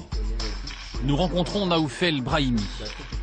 Il publie Printemps arabe, une manipulation. Le Qatar a-t-il un agenda caché, des arrière-pensées lorsque par exemple il soutient les révolutions du printemps arabe? Lorsqu'il fournit des armes aux civils, hier en Libye, ou aujourd'hui à ceux qui se battent en Syrie contre le président Bachar el-Assad? Naoufel Brahimi pointe le rôle trouble du Qatar et de sa chaîne d'information Al Jazeera. Mais est-ce que Al Jazeera était le bras armé de la politique du Qatar au moment de tous ces printemps arabes? Al Jazeera, c'était le ministère bis des Affaires étrangères pour ce printemps arabe. Et quand on voit le résultat des courses, le ministre des Affaires étrangères tunisien a été longtemps directeur d'un département de Jazeera. Le ministre de l'Information libyen, qui était porte-parole du CNT, a été salarié d'Al Jazeera. Et quand on voit le printemps arabe issu des élections, je dis toujours que Al Jazeera, c'était la direction des ressources humaines de la Tunisie, de la Libye et un peu de l'Égypte. Mais une télévision peut faire des révolutions comme ça? Elle les accompagne, elle les catalyse. Et ensuite, pour citer Lénine, l'étincelle, c'était l'imam Al-Qaradawi, qui est l'imam vedette de Jazeera, qui a commencé par élever Bouazizi, le jeune Tunisien qui s'est immolé au rang de martyr, qui a lancé une fatwa pour assassiner Kadhafi, qui a lancé une fatwa pour le djihad en Syrie. Les deux ensemble, et on ajoute la puissance financière du Qatar, ça fait les trois éléments de puissance. Et quel est l'objectif politique du Qatar en soutenant ces printemps arabes? L'objectif politique du Qatar est la promotion d'un islam modéré. Les dictateurs ne sont plus viables en l'état. Et là, c'est devenu insupportable, même pour les États-Unis. Et là, on donne un islam modéré qu'on met au pouvoir, qu'on rend fréquentable et présentable à l'opinion internationale.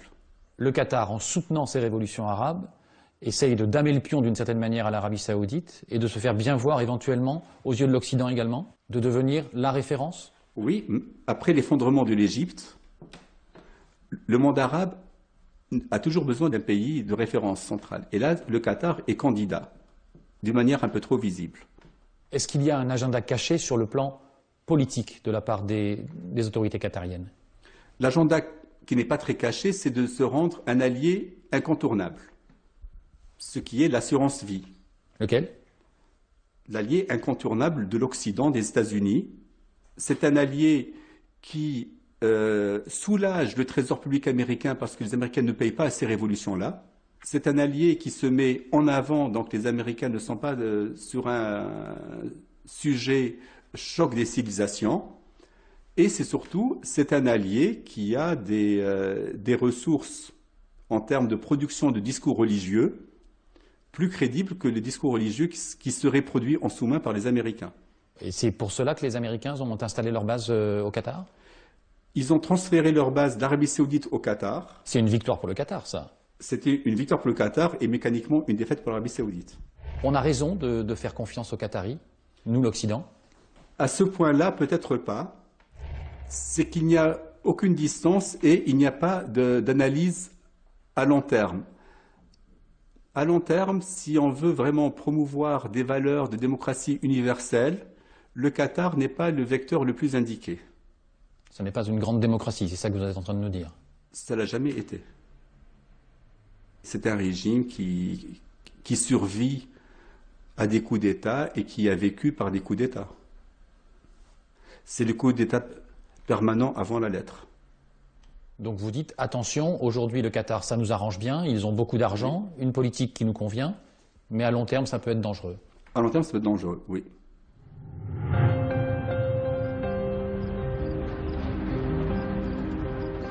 L'économie, la politique, les médias, mais le Qatar investit aussi beaucoup d'argent pour entretenir ses passions.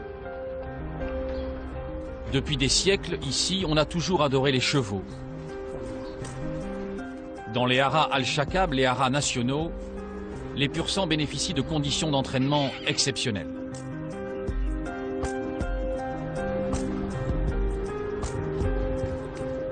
Le cheval, c'est une passion, mais c'est aussi un marché juteux. Ces chevaux qu'on élève avec soin sont de véritables stars.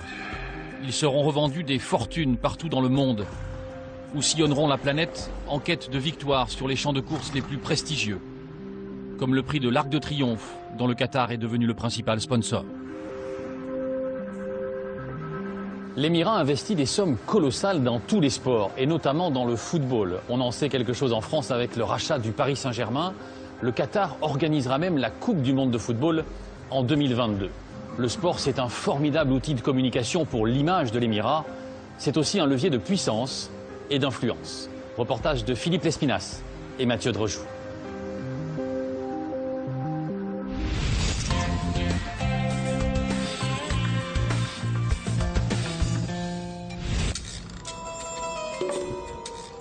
Parmi les nouveaux quartiers que Doha gagne sur le désert, l'ensemble sportif Aspire est une ville à lui tout seul. Des stades climatisés, des gymnases, des équipements ultramodernes et une clinique du sport aux moyens colossaux, la clinique Aspetar. Ici viennent se faire soigner les stars du ballon rond, Ronaldinho, Drogba et le gratin du sport mondial dans toutes les disciplines. À l'origine de cette clinique, un Français, ancien médecin du PSG. On a une piscine là-bas qui est une piscine de réhabilitation dont le plancher varie aussi pour faire des parcours de soins, mais aussi pour permettre aux patients hospitalisés de ne pas utiliser l'échelle. Une piscine avec ascenseur. Des machines uniques. Rien n'est trop beau pour Aspetar. Là-bas, c'est des tapis roulants avec des jupes qui permettent en fait d'avoir une pression contraire à la pression atmosphérique, ce qui fait que les gens courent un peu sans l'effet du poids. Donc on supprime la gravité, quoi. J'ai été contacté dès 2001 à peu près en fait pour réfléchir à un projet de ce type avec les gens du Qatar. C'est un projet que tout médecin du sport et tout passionné de sport et de médecine du sport rêve d'avoir un modèle à cette échelle. Médecin et directeur, Hakim Chalabi n'achète pas seulement des machines, mais aussi des hommes, et recrute ce qui se fait de mieux dans tous les domaines de la médecine. Alors j'en profite pour vous présenter un de nos grands chirurgiens orthopédistes qui s'appelle le professeur Nebojša Popović. Nebojša Popović, chirurgien du genou mondialement connu et légende vivante du handball, champion olympique avec la Yougoslavie en 1972. On rencontre aussi des intervenants prestigieux. Gérard Saillant, chef du service traumatologique de la Pitié-Salpêtrière, il est l'homme qui a opéré Michael Schumacher et sauvé le genou du footballeur Ronaldo. Mais ce n'est pas l'argent qui ferait venir tous ces spécialistes, c'est le projet. Tout est orienté autour du sport, pas forcément à but lucratif, contrairement à ce que les gens pensent, pas forcément du côté bling-bling, mais vraiment parce qu'il y a une vraie dynamique et une vraie passion autour du sport qui nous est bénéfique en termes de médecine du sport, puisqu'on participe à cet élan. Il n'y a pas que l'argent, nous dit-on, mais ça peut servir, surtout dans le monde du sport. État lilliputien, le Qatar héberge un grand prix moto, un master de tennis, des tournois exhibitions richement dotés. Le pays a organisé en 2006 les Jeux asiatiques, quasi équivalents des Jeux olympiques en nombre d'épreuves. En 2015, le Qatar organisera la Coupe du monde de handball, chippée à la barbe de la France. Encore plus fort, le 2 décembre 2010, la Fédération internationale de football accorde l'organisation de la Coupe du monde 2022 au 105e pays dans le classement mondial des équipes. Pour soutenir sa candidature, Doha s'est payé les plus grandes icônes. Quand j'étais petit, à Castellane, j'habitais à la zone. Quand je pense à tous ces jeunes, tout est possible. Visant l'excellence, tout est possible. Il faut croire en ses rêves, tout simplement. Et là, on y arrive. Pep Guardiola, l'ancien entraîneur mythique du FC Barcelone, est aussi de la partie. Il a fini sa carrière de joueur au Qatar. Et même l'écologiste Yann Arthus Bertrand donne de la voix. Je ne peux que soutenir la candidature du Qatar à l'organisation de la Coupe du monde de football en 2022. Le Qatar avait en partie financé Home, le film de l'écologiste. À ceux de la commission qui se demandent comment on pourra jouer au football par 50 degrés, le dossier répond par une dizaine de stades géants, entièrement climatisés, démontables et écologiques, sans préciser ce que cela veut dire. À Doha, il existe déjà un complexe climatisé, l'Aspire Dome. Ici, c'est le stade de football couvert, accrédité par la FIFA. Il est entièrement climatisé, ce qui veut dire que quand il fait plus de 40, voire 50 degrés à l'extérieur, notamment en juillet et en août, à l'intérieur, il fait seulement 24 degrés. Le coût de la facture énergétique ne sera pas communiqué. Le plus grand chapiteau climatisé du monde abrite une piste d'athlétisme, une piscine olympique et un stade de football avec 6000 places assises. Un équipement ultra moderne, beau, frais et la plupart du temps vide. Les Qatariens préfèrent regarder le sport à la télé.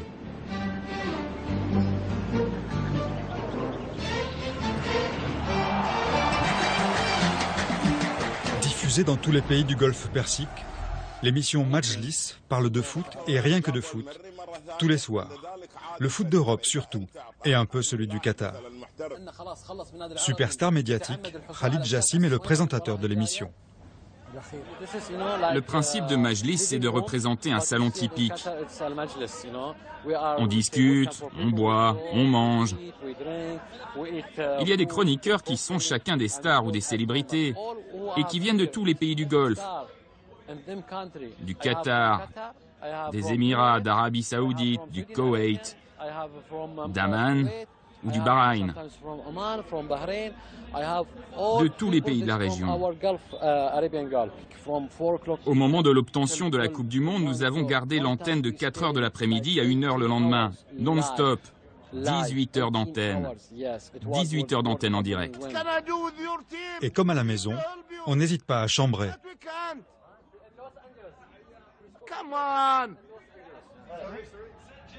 Alors lui, c'est Ali Selman.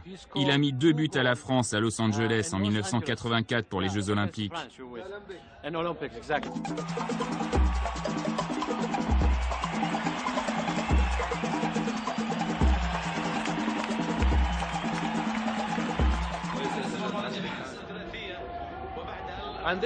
Et lui, il est d'Arabie Saoudite.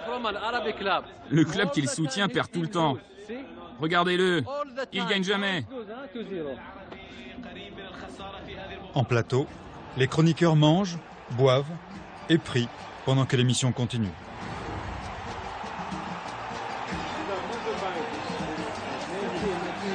L'obtention de la Coupe du Monde par le Qatar fut aussi vécue par les pays du Golfe et tout le Maghreb comme une reconnaissance. Quand on a eu la Coupe du Monde, tout le monde était fou de joie, les enfants, les adultes. C'était un rêve pour nous. Et nous avons énormément travaillé pour obtenir cette Coupe du Monde. Enthousiasme manifeste des chroniqueurs pour l'actualité sportive. Mais les réalisateurs de l'émission s'arrachent les cheveux. Leur plan large du championnat qatarien ne montre que des tribunes vides. On ne peut rien y faire. Oui, c'est un vrai problème. Nous en parlons, nous encourageons les spectateurs à aller voir les matchs, à y assister en direct et à voir ce que c'est en vrai. Nous disons à nos spectateurs que les matchs seront plus intéressants et les joueurs plus motivés. Mais qu'est-ce que vous voulez qu'on y fasse ? Mais comment remplir les stades, alors? Comment stimuler la ferveur populaire? La fédération de football s'est rapprochée des entreprises du bâtiment afin qu'elles fournissent des figurants pour remplir les tribunes. En échange d'un maillot et d'un repas, la main-d'œuvre immigrée sera conviée à assister à des matchs afin de simuler des stades pleins de supporters. En conclusion, les spectateurs qatariens regarderont à la télé des joueurs de foot étrangers ou naturalisés jouer devant des figurants immigrés. Tout est question de moyens. C'est beau le sport. En attendant, la Régisson fait des essais et envoie l'hymne de la FIFA. C'est pour dans 10 ans, mais on répète déjà.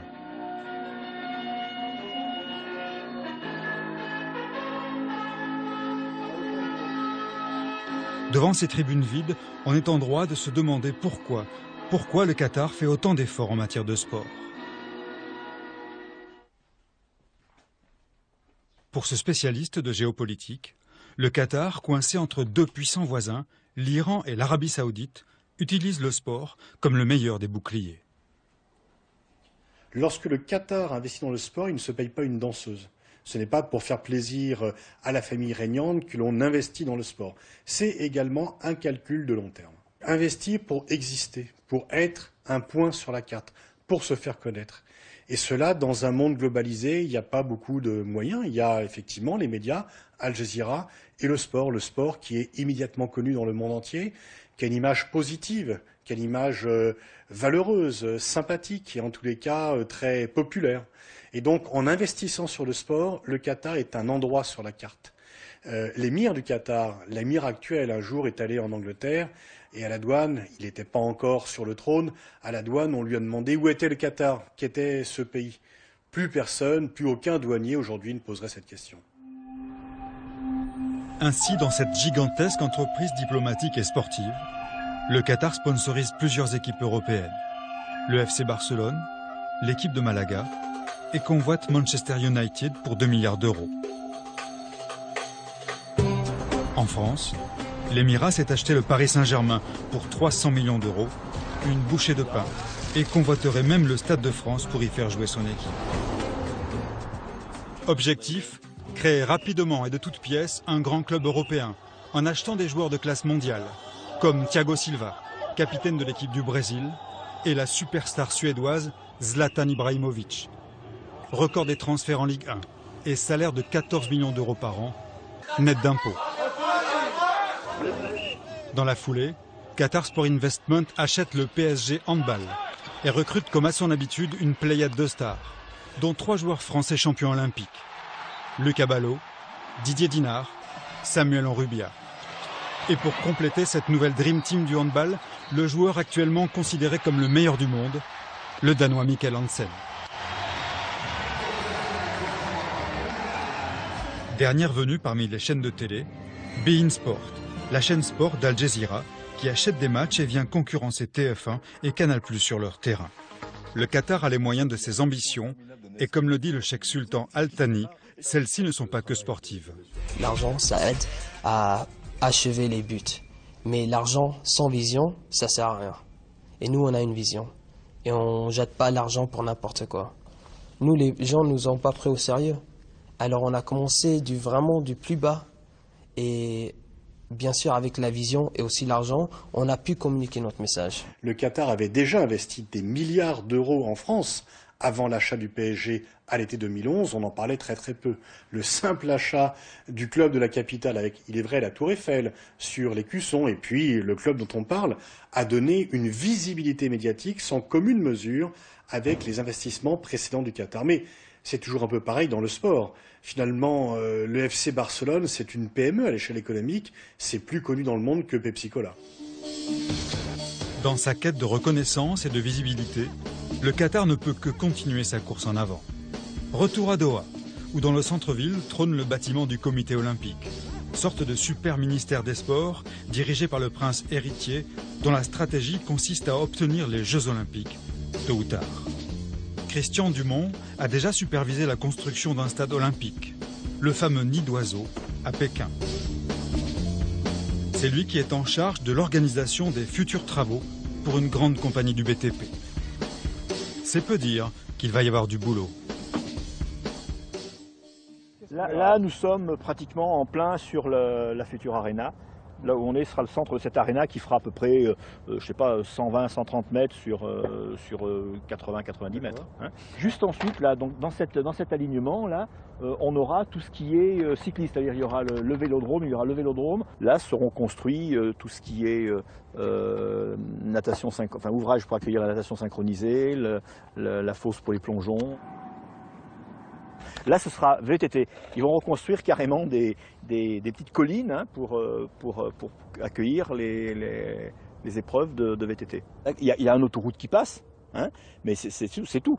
Alors qu'il est prévu donc que ce site soit desservi par le métro, puisque le métro va aller à Al-Ror, une ville qui est maintenant à peu près d'ici à 25 km plus au nord. Hein. Donc il y a ce métro à construire. Il y a puis toutes ces installations. Ça laisse songeur, ça laisse rêveur.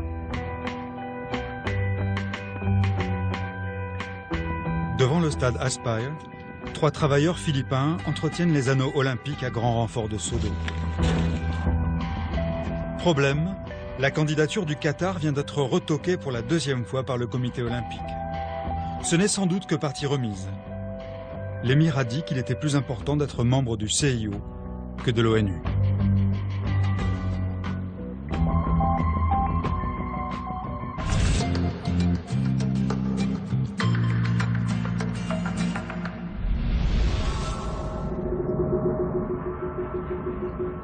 Sur les bords du golfe Persique, un parc d'attractions quasiment abandonné. Presque comme un mirage au milieu des gratte-ciel. Et si le Qatar était comme eux? Si ses poissons et ses crustacés en carton-pâte avaient grossi trop vite? si les chantiers de la Coupe du Monde sonnaient le chant du cygne.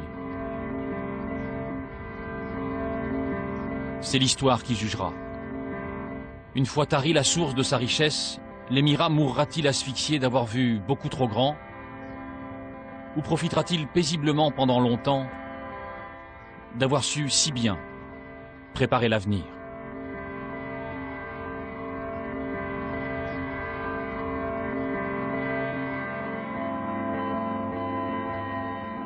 Voilà, c'est dans ce décor un peu surréaliste et par un petit 40 degrés à l'ombre que se termine notre voyage à travers le Qatar. Merci beaucoup à Patrick Boité qui a préparé cette émission avec l'aide d'Isabelle Ledizé, à Nicolas Maupier qui l'a réalisé avec Georges de Genevray et Stéphane Morelli. Nous nous retrouverons dans quelques mois pour une 39e édition. Et d'ici là, gardez un œil sur la planète. Bonsoir. D'envoi au Parc des Princes à domicile comme à l'extérieur. Carlo Ancelotti comme nouvel entraîneur. Instinct tueur comme Camero ou Waro. Contrôle en pivot, frappe puissante au second poteau. Toujours proche du terrain comme Claude Makelele. Puis l'arrivée du Qatar, le seul objectif c'est de gagner. Je m'impose comme Chalet, magique comme Pastore. Robotique comme Sacco, des tibias ne laissent pas traîner. Cette année, ça vise le top, la tête du championnat. On veut la Ligue des Champions et pas la Ligue Europa. Ici c'est Paris, club de la capitale. En plus d'avoir la technique, va falloir que dès le mental. On a soufflé notre 40e bougie, donc va falloir se bouger. Construire l'équipe, car je sens que c'est le début d'une apogée. Perfectionniste dans mes couplets, je respecte Duchesse comme Greg Coupé. Tu passes Armand Lugano, va te découper. Ici c'est Paris est magique.